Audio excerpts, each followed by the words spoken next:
Hi, everyone, and welcome to Breakthrough TV. I'm your host, Rachel Renee. Joining me today is my amazing co host, Sarah G. Welcome to the Hey, stage, Sarah. hey, Rachel. How are you this morning? I am awesome this morning. How are you? I am doing amazing. Okay, so hold on, let me go to my notes because we have to stay organized. I want to make sure that we, I'm you glad know. you organized because you know I'm not organized. So, first of all, we're going to start with introductions. I'm going to introduce myself and to remind everyone who I am. And then I want to introduce my lovely co-host, Sarah G. So I'm Rachel Renee. I am the author of the book, But I Am Distracted. I am the mother of beautiful Serenity and handsome Jacob and Joshua. Serenity is 13. Well, she will be in a couple of weeks. Joshua is 3 and Jacob will be 16 on next month. So I have quite a huge gap between those children, but it is what it is. I'm also the founder and CEO of the organization Blossom for Purpose. It is based out of Augusta, Georgia. I have over 14 and a half years in the military. And yeah, just really, really excited to bring to you this opportunity to break free of whatever it is that's keeping you held bound and captive today. So Sarah, go ahead and introduce yourself to the audience. Well, I'm Sarah G. I am the mother of 4 amazing kids. I have Thaddeus, he's 20. I have Alex, she's 17. I have Christina, who is 12, and Finnegan, who is 7. And talk about gaps. There's 14-year Yeah. gap between my oldest and youngest. Yeah, God knew what he was doing.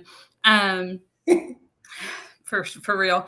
I've been in the military 4.5 years. I have been following God since I was radically saved at 15, but I've ran away from him a lot, so I've got a lot of experience in running. Mhm. Um, just it's who I am. You'll come to find out I'm a very real person. You can ask Rachel. I'm going to keep it real 100% of the time. And that's pretty much my life summed up. Um, and I'm hoping to help somebody with their breakthroughs, maybe me. You know what? We will. We will help. We're going to help each other. We're going to help our listeners, our viewers. So I am really, really excited about the seasons ahead. So I mean, what is Breakthrough TV? We are single women discussing real issues, providing real breakthrough. So nothing that Sarah and I are going to bring to the table will be foreign, excuse me, foreign to ourselves. We're going to only bring facts and experience, and we're going to also provide scriptural guidance to also support whatever it is that we are bringing to the table. So, Sarah, this month is Women's History Month. It is. And yes, it is. So, power to the women. So, Sarah, first off, you did some research on, matter of fact, somebody from the Bible. Oh, yes, yes, yes, yes. Actually, I was reading in my devotional this morning. I'm doing a book that my good friend Rachel gave me called Becoming a Vessel God Can Use by Donna Partro. And she brings up a very valid point about Rachel and how Rachel was so eager to please, so eager to run to God and answer God. And when God called her, she was there. Was it It's Rachel? Rachel. So let me. Rebecca? Do I have the Oh, wrong okay. one? Rebecca. Okay. Listen, I told you I keep Yes, it right. real. Sometimes I don't. Sometimes I don't. Your name's Rachel. That's me. Reset. So, anyway, Rebecca, when she sees Isaac's messenger, Hmm. when she sees him, she's like, "Hey, how can I help you? What can I do? What can I do?" And I mean, she even goes to the point of giving water to his camels, which Mm. until I read this devotional, I didn't even think about. I was like, "Oh, she watered the animals. I have a dog. I water her every day. Like, Right, give her water every day." right. Okay, so camels require a lot of water. A lot of water. It's like 12 times our daily use of water. Now, I try to drink a gallon of water a day. So that's not to include my baths, my showers, my cooking, anything like that. So Right? she literally brought a day's worth of water 12 times to feed his camels or to Mm. give his camels water. Now she's running ahead of God, or she's running with God, right? Right. Now she's pregnant with the twins, and God says, so Esau is going to get, or Jacob's going to get Esau's blessing. And she ran ahead and she tricked Isaac on his deathbed to give it to Esau. And this caused a huge split in her family. And Okay, she never wait. stopped doing it. Yep, you're right, Rebecca. Yep, you're right. Yep. Okay, good. Oof, I get names wrong, but I'm usually pretty but now this woman is a woman that I relate to a lot because God gives me something and I'm like, let's run with it. Let's go. Mm-hmm. And God's like, pause, hold on, wait for it. And I'm not patient. Not the one. Rachel's the patient one. I am not. I'm like, let's go. Depends on what day it is. Yeah, you're right. But most of the days, you're the patient one and the organized one, and I'm over here like, are we ready? Can we go? But with that being said, Rebecca has always been one of my favorite characters. She's always been one of those characters that's strong in her, not knowledge, but strong in her convictions, and just runs for it and goes for it. And I never related Rachel to being the one that ran ahead of God, did things before God. And that was something that spoke to me this morning was, have I been running ahead of God? And of course I have, because it's who I am. And, since this is a group for single ladies with children, I think everybody can relate to this. God has promised me a husband. And what do I do? What do I do? I just run right ahead, right? And I try to find him. Yeah. And God's like, that's not him. That's not him. That's not him. And I can't tell you how many times he said, that's not him, but it was a lot. God told me this morning, he goes, stop trying to find him. Yep. He gonna come when it's my time, right? Like when it's God's time, not my time, but God's time. And I was like, could you make that time quicker, God? Because okay. Just a little bit. I ain't getting no younger. Yeah. All right, that was my Rebecca story. I hope I didn't go too long. Oh no, it's fine. It's fine. It's fine. So Rebecca was a woman of how would you describe Rebecca? Strong, assertive, brave, adventurous, courageous. Yeah. Because even in the act that she did where she had Esau trick Isaac, Jacob trick Isaac. Even in that act, that showed some true guts because she was a woman. Right. If Jacob could have very easily been like, you're crazy, we need to kill you for this. Right. And she'd have been stoned to death. I mean, just in that act in itself, if she would have been caught and she said, let the curse fall on me, but you get yours. How, I mean, like most moms, we want our kids to thrive, and to get what they have coming to them or what we think they have coming to them. Right. So I think she was that type of person, brave, strong, courageous, and a runner. And when I say that, I don't mean she ran from God. Sometimes she just ran ahead of God. Yeah. And we do that. Yes. Unfortunately, yes. So again, we want to welcome everybody to the show. Thank you all so much for being here on today. This is Breakthrough TV, Saturday mornings with Sarah G and Rachel Renee. And I'm excited to get into the topic for this month. This month, we're talking about parenting. So today's topic for the show, mom or friend. And how is your parenting technique contributing to the challenges of today? So Sarah, would you say that you're a mom or a friend? I would say I'm both, in all honesty. I try to be open and honest with my children, and I try to have a communication and relationship with them. Right. But I draw the line. If I need to discipline my child, if they have done something wrong, then they're going to get disciplined. They're going to get what they're supposed to get if they have been disobedient. I try to walk the same line that God walks with me. He desires a relationship with me. He desires that open communication with me. And if that's the type of father he is to me, Yeah. then I need to try or attempt to achieve that relationship with my children. Do I? No, I fail like almost every day. But I feel my children can come and talk to me. They're open and honest with me, and I also feel like they know that if they did something wrong, they're going to be punished for it. But it's better for them to come and tell me about it than for me to find out about it. That's Um, I mean, with the exception of Finn, my kids are teenagers or grown, like right. preteen, So I've hit that phase to where it's no longer I'm catching you doing something wrong. It's I Mm-hmm. see it in your face that you've done something wrong, Okay. and do you want to talk about it? Right. My oldest is 20 years old. He's grown. He's out of the house. I don't discipline him. Right. If he doesn't do what he's supposed to do, the world disciplines him. Mm-hmm. So my learning curve was him. And Right. I learned with him, especially with him in the last year or so, going out, leaving out of the house and everything, is that if I don't do it correctly at home, the world will.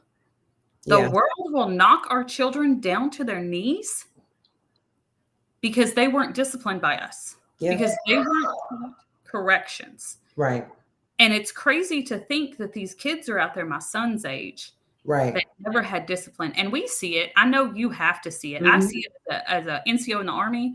Mm-hmm. I see these kids that lack discipline, and I'm just Right. like, whew, okay, then, like Yeah. you're upset with me because I wrote you a counseling, but you didn't show up for work. Like it's a thing that happens. But I think I'm both. Okay. I don't know if my kids would think that, but Yeah. I think that. So if I was to talk about my parenting technique, I would say I have to agree. I think I'm more of both as well. I believe that in the younger years, I was more of mom to my teenagers. So, instilling that discipline in them, that firm discipline in them. And now it's more of a relationship where I just do more speaking than I do more, I'm gonna say hands-on disciplining. So Mhm. because when that foundation is okay, you did this was wrong, don't do it again. If you do it again, then then they understand, okay, well, I know if I make this choice, this is going to be my consequence. So I don't want that consequence. I'm going to keep from doing those things so that way I don't receive that consequence. But and then as they've gotten older, I feel like my parenting has become more like along the friend type. Like you Right. said, I want to develop the relationship to where whatever it is that they're doing, whoever there is they're involved with, I want to know. And I want to know what you guys are up to. I want to know where you guys are going, what things you're talking about at school. So sometimes, they'll come to me like, Mama, watch this fight video. And I'll entertain it, not because I really want to, but it's building a relationship. And then after I watch the little fight video, I'll say, no, what were you doing there? Oh, well, I wasn't there. Somebody else recorded it. No, and I have to tell them. I use it as a teaching moment. Okay, Exactly. well, let's just say there was a gun involved in that situation, and you're right there. So now, if the bullet hits the wrong person and it hits you, and I'm at work thinking that you're in class or you're on campus, but no, you're down the street watching a street fight. So, well, why was my child down the street? Now I'm going to be concerned. Now I'm going to be fearful for your life. It's going to be just too much. So, so I use every moment and every chance that I can as a teaching moment for my children. That has become my parenting style for my older two. Now with the little 3-year-old, I will admit that, because my kids are older, like, yeah, I ain't trying to chase behind Girl, those me and you both. 2-year-olds. Me and you both, girl. Me and you both. You be Look, like, just get somewhere and sit down. Matter of fact, use y'all, the tablet. Just leave me alone. Like, okay, y'all come get this little baby because he out of control. Y'all come get him. So, and then they're like, Mama, we can't get him, Mama. We struggling, Mama. And you be like, boy, just get up here and sit down. So it just be too much. However, I do feel like because my children are older, that it caused me to be like a little more passive when it comes down to my younger, my youngest. So I've had to turn it up a notch because, okay, let me tell you, I'm gonna be honest. So I said, okay, I'm gonna be that mom who doesn't discipline this child the way I discipline my others. And I'm gonna see the difference. That was the wrong move. This little baby was the wrong one to try that. Turn back around. Don't. This was the wrong child trying to take me on. My friend Adrian calls him boss baby, and she ain't never lied. This little baby, he was born with muscles in his arms and muscles Let in his me legs. let me tell you about that little man, because I can tell you right now that little man is gonna be a God fearing man, He and already that is. man is gonna be powerful for the kingdom of Christ. Now, until he gets there, you're gonna need to prune that power and shape it, and it ain't. and I That mean ain't, shape. And when you that got ain't it when you got the kids in the house grabbing helmets, oh my God, something's going on here. Mama, come here. Hey, you be like, y'all give me a helmet too, because he out of control. And I'm just playing. But no, but for real, like just that whole just building that relationship to be able to say, okay, you can communicate with me. But then also that relationship to where, but you're gonna respect me. You're gonna know how to come up, how to approach me, how to come talk to me, because that's important too. Because you ain't gonna talk to me just anyway. No, please don't talk to me any kind of way, because I would hate to embarrass you in front of your friends. And my son, that's his biggest pet peeve. He'd be like, "You be saying stuff in front of my friends. If you don't want me to say it in front of your friends, then I advise you get yourself together." So now he's got to the point where he realizes, okay, well, I won't do these things, because if I do these things, then she's gonna act like this. I'm glad you noticed. Ma'am, let me just tell you about my child. Finn, my youngest, because I think those kids we have after we 30, and yeah, I just said our ages, but that's okay. Those kids that we have after we 30, I don't know why women wait till they're 30 to have kids. I'm not knocking them. Y'all wait as long as y'all want to wait. But let me tell you, I had energy in my 20s. I mean, to chase these kids around and discipline them and everything else. I look at Finn and I'm like, you gonna come back over here? I ain't chasing you. You gonna come back? He come back. Yeah, every time it works. But those kids are the strong ones. Mm-hmm. And if you ask the other children, the older children, they'll be like, "Oh, they're so spoiled. Mom never let me get away with that. My daddy loves to tell me how I never let him get away with anything." That's because with the first one, you'd be like, excuse me, that first was like trial and error. It's like, if I do this, he's my learning curve. If I do, because I didn't even realize, like with my little one, I can go and hold his hand. I can be like, come on. He can be having a little meltdown, and I'm like, give me a hand, let's go. And he'll reach his hand out, he'll grab my hand, and we'll go wherever it is I'm taking him to. I'm like, wow, this works. I can just hold your hand and you're gonna come with me. I know that worked. Or maybe it just didn't work on my big kids, because I'd be like, come on, and then now you gotta go jack them up a little bit, because they be doing too much. But yeah, I would say that my parenting style would be, it was more mommy in the beginning, a lot more mommy in the beginning, because it was like you want to instill that foundation of respect, obedience, and just respect and obedience and manners, instilling those things in them young, because some people feel like, oh, I'm gonna wait till they get about 16 when they're out of control, and then I'm gonna instill discipline in them. That's the wrong time to do it. By this time, they didn't figure life out. They got it all together, and it's just like, oh, well, because mommy wants to be mommy.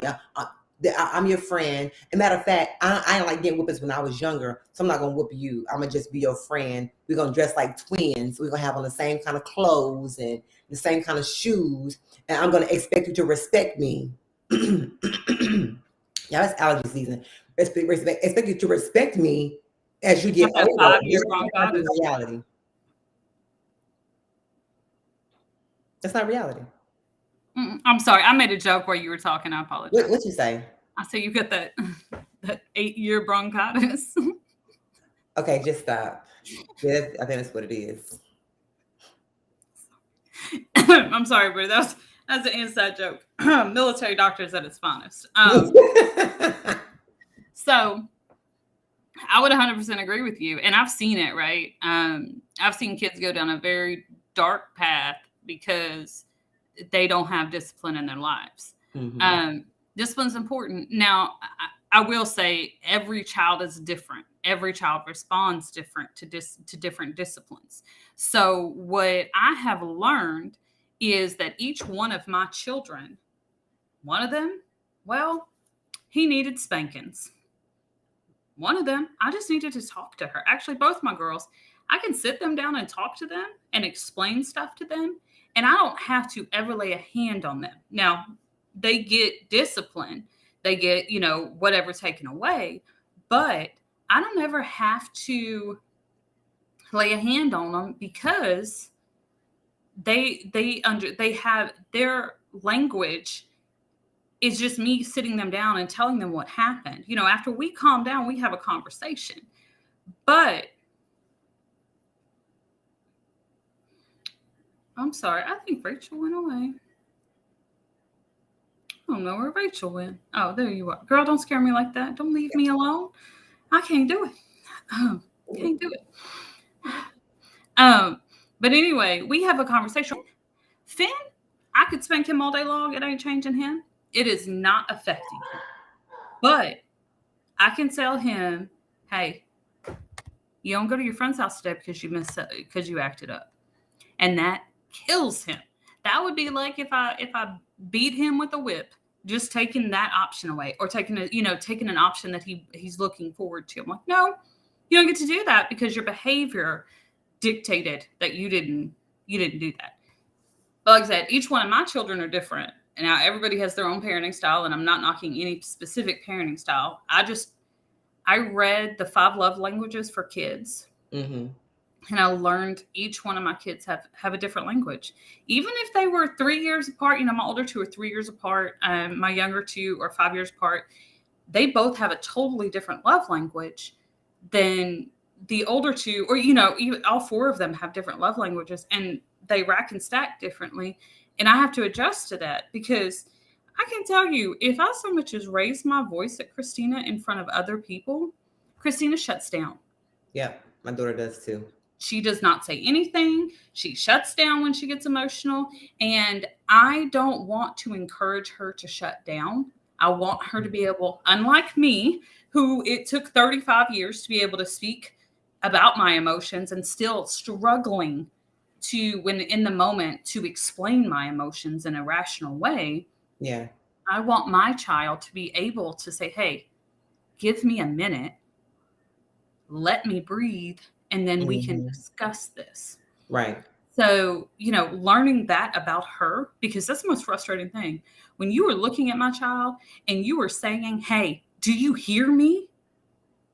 And she is eyes straight forward, not her. I swear she's not even breathing sometimes.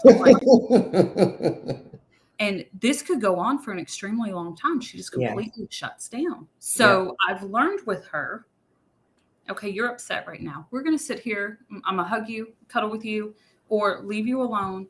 And when you get ready, we're going to talk about it. Giving her that little time to deal with her emotions, but teaching her how to healthily deal with those emotions.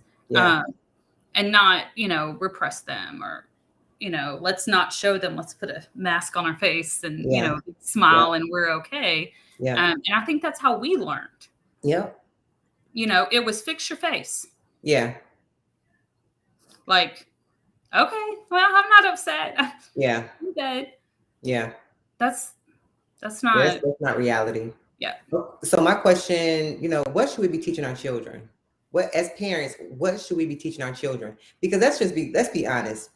If we talk about where we are in today's society, let's look at the challenges that we're faced today in today's society. My daughter stands outside for an hour and a half waiting for a bus to come pick her up because there are not enough bus drivers to come and pick the child up. Let's look at the school systems. There aren't any teachers in the schools, and we can blame it on COVID all we want to, but I disagree. I really believe that the issues in the school system all narrows back down to the lack of discipline that our children have, because who wants to have to come to school and tolerate your child who is out of control, who doesn't want to follow the rules, who doesn't want to be obedient, who Who wants to have to come and deal with that, or try to teach and instill stuff into your child? And when they do, wait a minute, leave my baby alone. You the problem. You this, you that, and it's just like, wait a minute. This is a child. I will say, as a mom of four kids, I've received those phone calls from teachers. Mm-hmm. It happens, right? Mm-hmm. Whatever happened, okay, all right. I'm gonna talk to my child when they get home. Mm-hmm. We're gonna have a conversation about it. I have a conversation with my child, and then we go from there.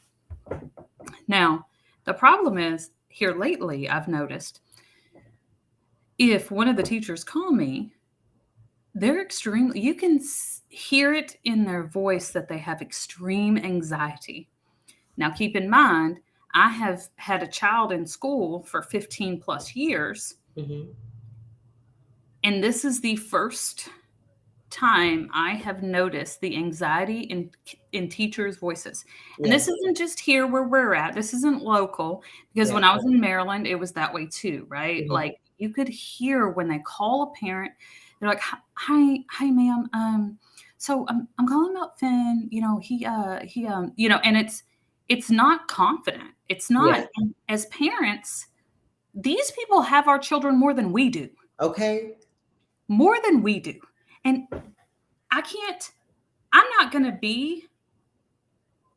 blame the teacher for my child's behavior. Now, Right. if the teacher was in the wrong, because I have had situations where Mm-hmm. the staff was in the wrong, then I'm gonna have a conversation with that staff member. But it isn't gonna be, oh, I can't believe you did this to my child. Da, da, da, da. Yeah. It's gonna be, hey, excuse me. So my child doesn't respond to this. I do not appreciate this. So can we have a conversation about how we can deal with this in the future? Because the bottom line is my kids Okay. Can I just stop you for a second? Go ahead. Okay. So if I call you and I'm telling you what your child is doing in the classroom, and your response to me is what you just said, like, hold on, wait a minute, because, my child will respond well. I feel like your tone will make it sound like, it make it sound like, okay, well, maybe I can't talk to her because she's going So to come off real funny or, so I don't ever have these conversations over the phone. okay, So it's always face to face. okay, Or in the times of COVID, it was computer, right? But it right, was always where someone, because you're right. I know, and I know myself, right? hmm, My tone is not always taken as what it should be. right, So when I can read someone's face and I can see when they like, do the little eye squinty thing, and hmm, they're kind of, like, did you really just say that? You lucky I'm a hmm, teacher and I like my job. I'm like, hey, wait, hold on. I just want to make sure that I'm not trying to be rude or offensive. I am trying to establish a relationship that benefits us mutually and my yeah, child exclusively. right, Like, this is what I'm trying to do. Now, a lot of people who have talked to me in these situations, no, I will apologize. I will say, hey, let's stop. Let's talk yeah, about this and what my intent is behind it. But it's also because I know in text messages, in phone calls, it is misinterpreted. right, But when I have that conversation, I'm looking you in the eye and I'm telling you, hey, this is to mutually benefit us both and the child, my child, your right, student. How can we come to a consensus on how to do this? right. Now, Finn's teacher right now, she's amazing. She's a great teacher. She calls me about once a week to let me know what my son has done. And Yeah, there's several things my son has done that mhm, I should be embarrassed about. But to be yeah, honest with you, I'm just like, oh, that's what he did today. Okay. yeah, And it's, we have a conversation when he gets home and he doesn't do that instance again. yeah, Right. Like, yeah, I, he's something else. He is constantly something else. But she calls and we have a conversation. And she completely understands, and I've met her face to face and we've mhm, had these conversations. So it's gotten to the point now where she'll message me on Class Dojo I think is the name of it. Mhm. She'll message me and she'll be like, "Hey, Finn had a great day. Hey, Finn didn't have such a good day. This is what happened." And Mhm. she knows when I respond, even if it's a short response, like, "Okay, I'll deal with it when I get home." She knows I'm going to have a conversation with Finn, and he's going to come back with a different attitude. But it's because of Okay, conversation. so I know you're using your youngest as an example a lot, but let's talk about the older children. Let's talk about, like your 13-year old, your 17-year-old, because that's where in my opinion the issues are at. Our younger children, they're gonna have these issues. I don't feel like elementary is like the place where the kids, because we expect the kids to be a little bit hyper in elementary. But by the time they get to middle school and high school, like it's either you are putting your foot down and you're like teaming up with the teacher, or you're like, teacher, you're the problem. So I do feel like the little kids, at this little children, some parents have that mindset of, okay, well, he your problem, he on your clock, y'all figure that out, because they're exhausted, they're tired. I get that part. But I really feel like, especially from being a former school bus driver, most of your issues are your middle school. Your high school a little more laid back. You might have those onesies and twosies that got some issues, but middle school, that year, that's the challenging year. That's when those kids are trying to figure themselves out, trying to find themselves. And you're calling and you're like, hey, your 13-year-old is here and all the boys is phased and I can't get them to do their work and they're not focused. I don't know what else to do. I'm just, calling you for maybe some feedback, some questions. I don't know what to do. And you're like, well, I know my child, and no, not you maybe, but some parents, I know my child in nobody's face. I know my child is doing this, my child ain't doing that. I don't believe that. You lying. I ain't never seen. And it's like, okay, I can't contact the parent, so let's just discipline them in the school. You put them, you put them in school suspicion or out of school suspension, and now the parents coming to the school and they raising saying, you know what, bop, bop, bop, bop, bop, bop, bop. And you're like, wait a minute, because I'm trying to help you to alleviate a future problem later. And these same ones whose moms are coming to the school popping off are the same ones who we find their mugshot 5-6 years from now on Fox News, or we find their obituary on Fox News, because you didn't take the necessary steps to instill the appropriate discipline in your child. When someone's coming to you about your child, they're not coming to you to attack you in a sense, but they're coming to you saying, hey, this is a red flag. Something's not right here. What do we do to fix this? Let's work together. But if you're going to be that parent who's just always, not my baby, I don't, and you got an excuse for everything, then how are you're contributing to the issues in society today. You're contributing to the reasons why teachers are leaving schools, why school bus drivers are not wanting, why bus drivers don't want to get, or are refusing to get hired. I even saw where they increased the pay of bus drivers. We're not gonna give you $10. We're gonna double that, give you $20. And they're just like, we ain't doing it, because you've taken the discipline out of the hands of the drivers, or those instructors, the principal. And my son, I'm gonna dial 911. Son, I'm gonna do it first. I'm gonna go ahead and call them first so they can be en route when I get done doing what I'm about to do to you. Try me if you want to. So, I want you to call 911. I do, because I want to tell them how come you got hit upside your head and what's going to happen to them if they put their hands up on me for trying to protect you from them later. If anything, when you come as police officers, when you come to the house, you should be team mom. If my baby ain't got a broken arm, a broken leg, he ain't, if he probably deserved that bruise on his back when he got his butt whooped, so why would you be acting like, why would you be feeling like, okay, well, parent, you're the problem. But if you come here and you're on my child's side and they're in the wrong, you're gonna be having them in a couple of years in your back seat. And then you're gonna be calling me saying, hey, I'm trying to figure out if you can come support. No, because when I tried to be that parent, discipline them, you told me I was out of line. You told me I was wrong. And even as an instructor, when I tried to be the instructor to help you before your child got back in the police car, you told me to quit calling your phone. So since we have a school resource officer here that can take your child into custody, we're gonna let the law work itself. We're gonna let the system do what it was set up to do. So before we get to that point, let's work together. Let's do things together so we can eliminate that stuff from happening. We have to quit being those parents that make excuses for our child or our own behaviors. But if we be honest with ourselves, a lot of parents are raising children and they're probably young themselves, or they're hurting and they have personal issues, and these personal issues are being rubbed off on our kids. I want to bring this scripture up. It is in Exodus, the 20th chapter, verse 12. This is the Amplified version. It says, honor, respect, obey, care for your father and mother, so that your days may be prolonged in the land the Lord your God gives you. So if our job is to teach respect and honor in our child, we can't do that and expect them to if we're not doing that, we can't expect them to have a long life, because we're not giving them the tools to be successful, because we don't want to feel like, oh, we're being overbearing, or because society says we can't do A, B, and C. I still feel like there's a way to reach your child in the home without going overboard. So go ahead, Sarah, what are your thoughts? So I'm just gonna be honest with you. I really didn't have any problems with my kids in middle school or high school.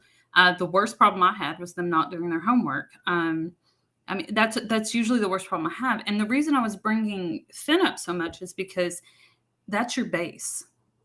That's where you set the standard for your child. He's in first grade. Okay. I set a standard for all my children throughout school. They knew that I would come up to that school. They knew that I would talk to that teacher. They knew we were coming up with a plan, and we were a team. And we were not teaming up against them. We were teaming up for them, and they would be better for it in the long run. But because they had that, when they got into middle school, if that teacher said, I'm going to call your mom, they weren't like, call her. They were like, okay, what do I need to do to fix this? And they started teaming up with their teacher on their own. Like I said, Christina is middle school. She is going through that, hey, I'm finding myself and figuring out who I am and all of this. But I've been really blessed with not dealing with the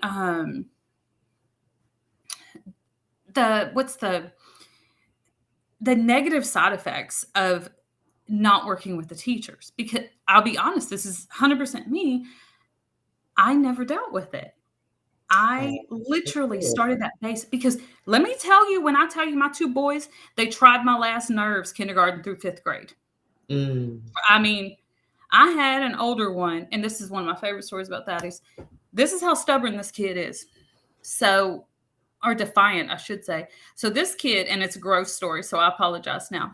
This kid was in kindergarten, and I don't know what he was doing, but I guess he was licking his shoe. Don't ask. I don't know. It's disgusting. The teacher looks at him and says, Thaddeus, you need to stop that. And Thaddeus looks at her dead in the eye and licks his shoe again. Now, did he get disciplined? Yes. Yes, he did. But did he do it again? No. When he got to 6th, 7th, 8th grade, when I thought I would have the worst trouble with him, he was a good student. All his teachers loved him. When he got to 9th, 10th, 11th, and 12th grade, well, not 12th grade, because 12th grade was COVID, but, that was a whole nother ball game. They still liked him and everything. It was just harder because we were all adjusting to this thing that was going on. Thank you, Nathaniel. Is Nathaniel your brother? Is that your brother? Yeah. Okay. Oh, hi, Nathaniel. Sorry. Is that the one I met? No. Oh, okay. Focus, Sarah. Focus. Sorry, I get distracted easily. Really? You should come to my workshop. No, because I like it. You'll make me change.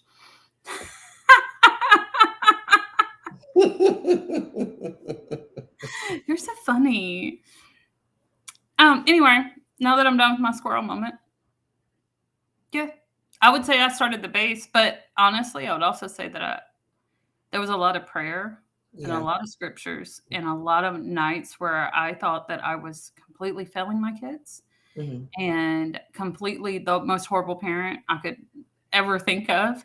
And there was a lot of times where God was like, this is what you need to do. And I didn't do it. And then I come back and I was like, wait a second, we gonna redo this again because I feel like I failed that test and God's just gonna retest me. I And he think that's will. why I got 4 kids. Try, Mm, try, try again. yeah, I'm trying to get it right with this one. So Proverbs 22:6 NIV version says, start children off on the way they should go, and even when they are old, they will not turn from it. And as you have stated, as you have shared, the fact that um, that foundation is key. Foundation is key. So if the foundation is not where it needs to be, if it's not what it needs to be, if it's not godly, then we're going to see evil in the world. We're going to see evil come from our children. Um, and they're going to become evil adults. So it's so important that we instill in them at early on what right looks like.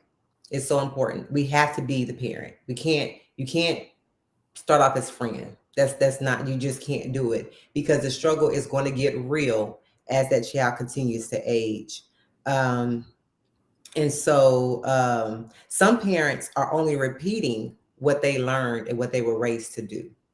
Some parents are just repeating the cycle. And when we repeat the cycle, we call those things generational curses. Mm-hmm. So someone Nathaniel asks, so what's the solution? So when it comes down to the issues that we have in our families, issues that we have in the schools, let's just go back to truth. The truth is the word of God. That's your base. That's your foundation. That's where we receive our doctrine as to what right looks like. There's nothing that we cannot do. There's nothing that we do here on the earth that we can't find a solution to in the word of God. And I love in Isaiah 58 how it talks about 58:6. It says, is this not the fast that I have chosen to loose the bonds of wickedness, to undo the heavy burdens, to let the oppressed go free, and that you break every yoke? So by fasting and by praying, we get rid of these things. We get rid of these issues in our homes, in our government, in the school systems. But if all we're doing is praying and we're refusing to take that further step to fast, then how can we expect a change? We sing the song, I know prayer changes things. Prayer does change things. There would be a lie to say that it doesn't, because it does. But sometimes, there is something that goes along with praying. It may be something that you need to be doing also alongside of that. You pray, but you stop doing these things. You pray and you stop acting like this. You stop going these places. You stop communicating like this. There are some things we have to do. So some changes require just a change in that individual themselves. So like for me, I can use my parenting as an example. I just remember one day, like my daughter, she gets very, very emotional when I come for her. So I have Mm-hmm. to be mindful and wise as to how I approach her. Otherwise, she's going to shut down and I'm not going to get through to her. So I was fussing at her one day and she looked and she just went, and I could just see it was just like one of those I give up moments. And when I saw that, I was like, whoa, like, what am I doing? I caught myself. What am I doing? Rachel, what are you doing? I had to go in my room and close my door. And I was like, God, I was like, you know, I'm stressed, I'm bothered, I'm hurting, I'm dealing with all these issues, I'm dealing with all these things in my own life. I'm trying to parent my child. I'm struggling internally, and my struggles internally, I'm pushing out externally, and everyone that I'm connected to, especially my kids, because they're so close to me, they're the ones getting repercussions from my hurt, from my issues, from things I'm dealing with on the inside. So as a result, my kids are now taking in all this hurt that I'm throwing onto them. Now I'm bringing up hurting kids.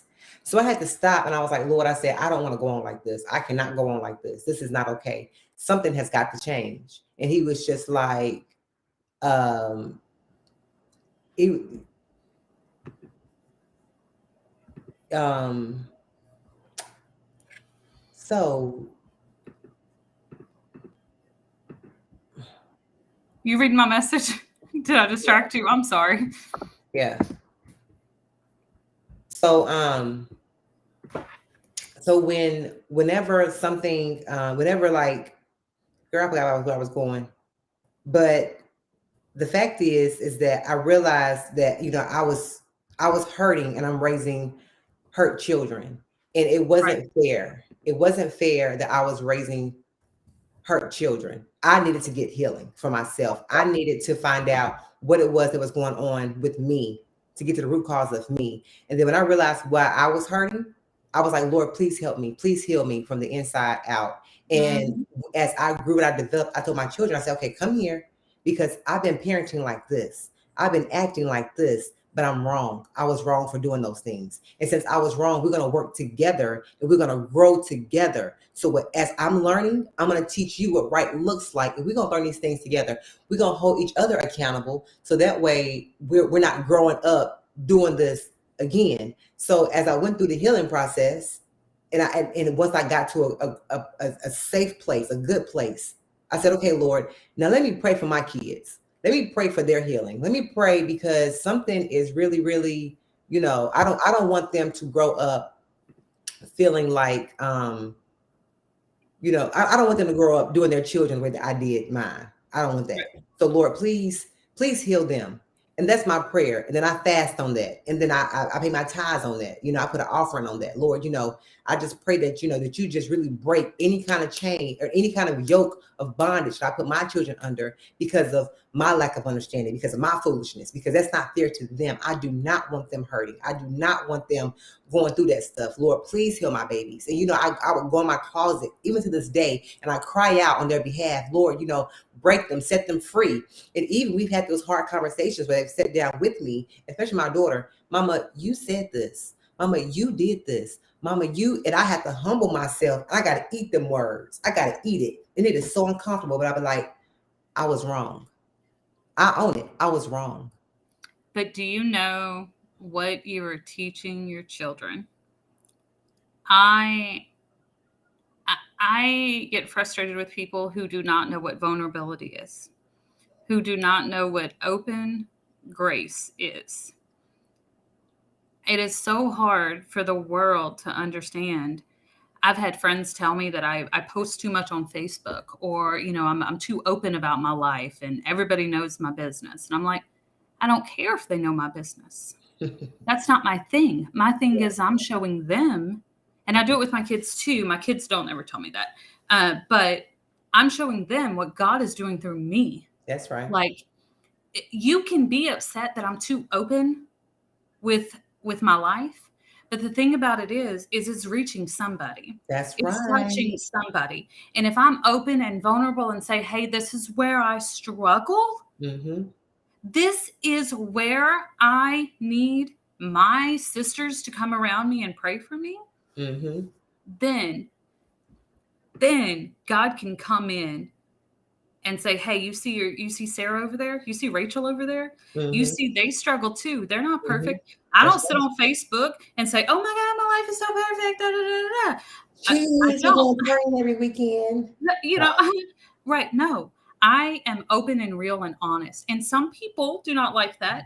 And I'm okay with that. But what you are teaching your children are to be open and honest and real in a world that thinks that we have to put on mask and we have to look a certain way Yeah.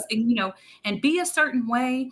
And we've had this conversation about, like, if y'all don't know, Rachel is a girly girl and I am not, and that's okay. We're But we friends for real. But we right. real friends. We are really good friends. But in that instance, I don't.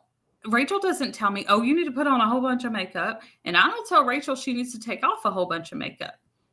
But we're real in that sense of this is who we are, what we like, what we appreciate about ourselves. And I believe when you're real with others, you start to become more real with yourself. That's good right Because we are quick. I don't know about you. Let me just talk about me. I am quick to compliment someone on something I like about them. Rachel, I Mhm. love your hair. I just want to tell you, I do love your hair. I love it though. It's so pretty. Like, Thank you. yeah, I know how hard. I know your struggle on your hair too. It looks really good. Um, Not a that sounds bad. Let me No. backtrack. Rachel had an issue finding a hairdresser here, locally, and she was struggling finding one and finding one she could trust. So when I Mhm. say I know her struggle on that, that's what I mean, not anything else. So flash forward to what I was talking about. When I say that about you, right? I'm like, oh, I like her hair, and then I look at mine and I'm like, oh, it's frizzy and it's, you know, right? But when I start Mhm. complimenting other people, then I start looking at myself in a positive view. The more compliments, the more positivity that I'm outpouring, the more life that I'm speaking with my tongue to my children, to my friends, to strangers on the street, all of it, right? That life comes back into me. Yeah. And I think when you're teaching your kids that, you're teaching yourself that. Mm. I find that these lessons that I teach my kids, God's teaching me too. Yeah. God's showing me humility and grace, and Got to be teachable. yeah, Got to be you gotta teachable. be you gotta be moldable. Yeah. You gotta be that clay that God wants to mold into something, and not I forget what scripture it's in, but it talks about being moldable clay or being like the clay that you just kind of crumples and doesn't like, and you have to put it back in the mix and like remix it and then pull it out and see if it's good enough. Yeah. I want to be moldable. Me too. And I think that as we as we develop a relationship with Christ and as we grow in him, like you learn of him, you learn about him. um you learn a lot, and the last lesson you tend to learn is love. That's the last lesson he'll teach you, is love, And because that's the we hardest. we love the way people tell us to love, but we don't love the way Christ tells us to love. So as a parent, we think that, okay, well, if I do this, I'm showing love. But there are so many things that we are taught as humans, and even in our early ages, that we think is right, but it is far from right. And God is just like, that's thinking, that's not me. That, and he's constantly like, he's getting rid of all the ugly, all the weeds that don't belong. He's constantly like trying to prune us, but we get to a place sometimes where we're like, ouch, that hurts, I don't like it, I don't like it, I don't like it. And then we continue to be that way, and then we raise up these children who soon will be adults, running the government, running the country, running the schools, running they gonna be in charge. And you gonna be like, why? How come nobody's over here at this office? How come nobody's working? Because you didn't instill proper responsibility. You didn't teach your kids to be responsible. Mm-hmm. You didn't teach your child that, the importance of being disciplined. You didn't teach your children these things. So when they become older, they don't realize how important they are. And then when they get on the job, and like you said, that they're getting fired or they're being removed, they're like, I'm not sure how come. Maybe they just don't like you. Maybe they just being mean. Just go somewhere else. But if that same issue is following you everywhere you're going, you might be the problem. But thank God he raises up people that's able to say, hey, come here. Let me take you under my wing. Let me help you out. Let me tell you what right looks like. And you're like, man, I never thought about it like that. There are still things that at 37, hold on, my 36, that I'm still that I'm still learning. That I'm still learning, because life is about learning. If I'm still here, I still have to learn. I still have to grow. So that just means that, and again, whatever it is that I learn, I'm like, okay, let me share it with my kids, because I want them to take these tools and use them and be successful. So I remember this one guy told me, he said, why are you popping up at people's houses? I was like, what you mean? You can't pop up at somebody's house. I was like, why not? He said, that's considered rude. Well, I never knew that. I didn't know that. Okay, so you see, okay, so we're on the same page. I think there are some people who feel like it's okay for you to do that. Like, I'm okay with that. If you come to my house like, surprise, girl, I'm here, I'm like, okay, come through. I'm not gonna be mad that you popped up. I'm not. That's just me. But some people look at it as being disrespectful. But that's something that I needed to know because I didn't know that. Right. So I think for me, when I pop up at somebody's house, that's because God has sent me to their house. Mm-hmm. And it's one of two things. They're welcoming Mm-hmm. or they're not. Yeah. They think it's disrespectful. Now I will tell you that 9 times out of 10, when they think it's disrespectful, it's because they're doing something they ain't supposed to be doing. Whatever the reason is, Yeah. you come to my house and knock on my door, and anybody can tell you, same as you, right? Like I'm gonna open the door, and be like, "Hey, come on in. Excuse the mess, because this house is lived in." Yeah. Whew. But I'm gonna sit down with you. I'm gonna have a cup of coffee, whatever. I don't have an issue with it, right? And there are times when people have popped up at my house and I'm exhausted. Yeah. I'm just about ready to take a nap. You know those naps when you get off work just a little bit early and the kids ain't home from school yet? You can just kind of lay down and sleep for a little bit. And then someone knocks on your door. Yes, ma'am. Yes, ma'am. Even those times. We don't have a lot of coffee then, though. Right. But then again, I am a firm believer in there's no such thing as coincidences. You pop up at my door, it's not a coincidence God sent you. And I can tell you, me and you have had phone calls where the whole morning God is like, wonder what Rachel's doing, Sarah. Huh?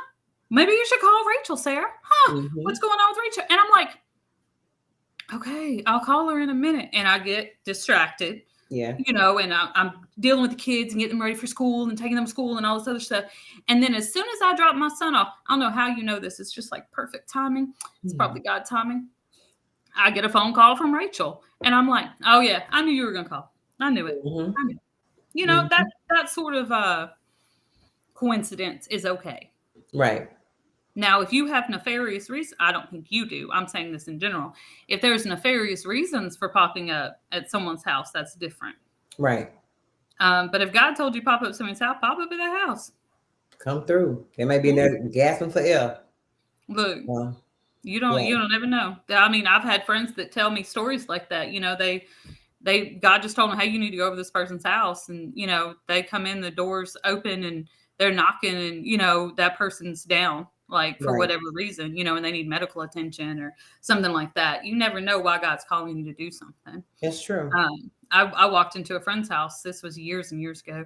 I walked into a friend's house 10 minutes before they were trying to commit suicide.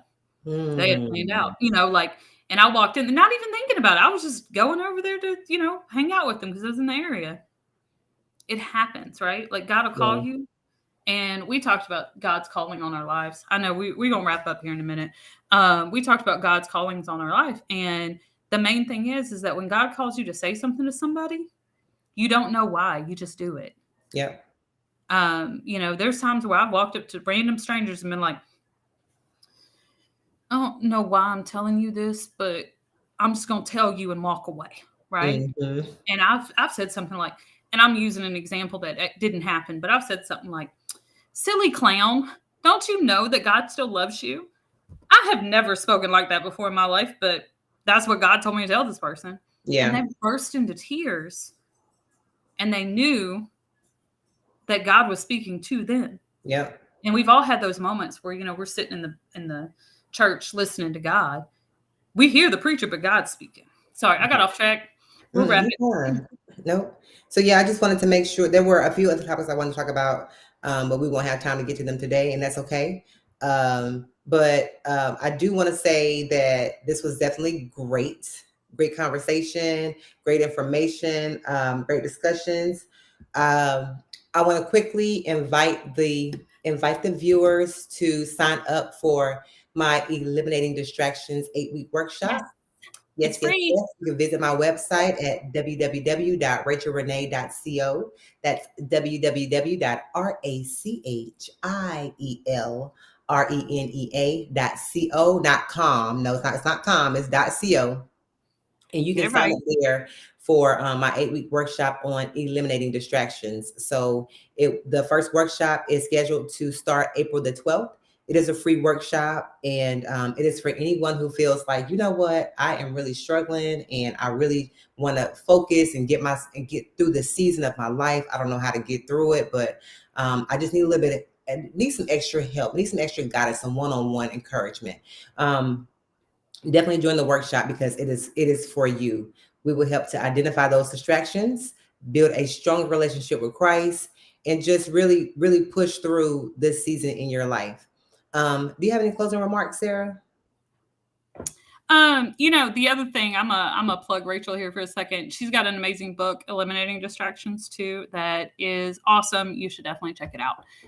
That was my closing remarks because I am not a published author or amazing amazing speaker. I'm just You are a great friend.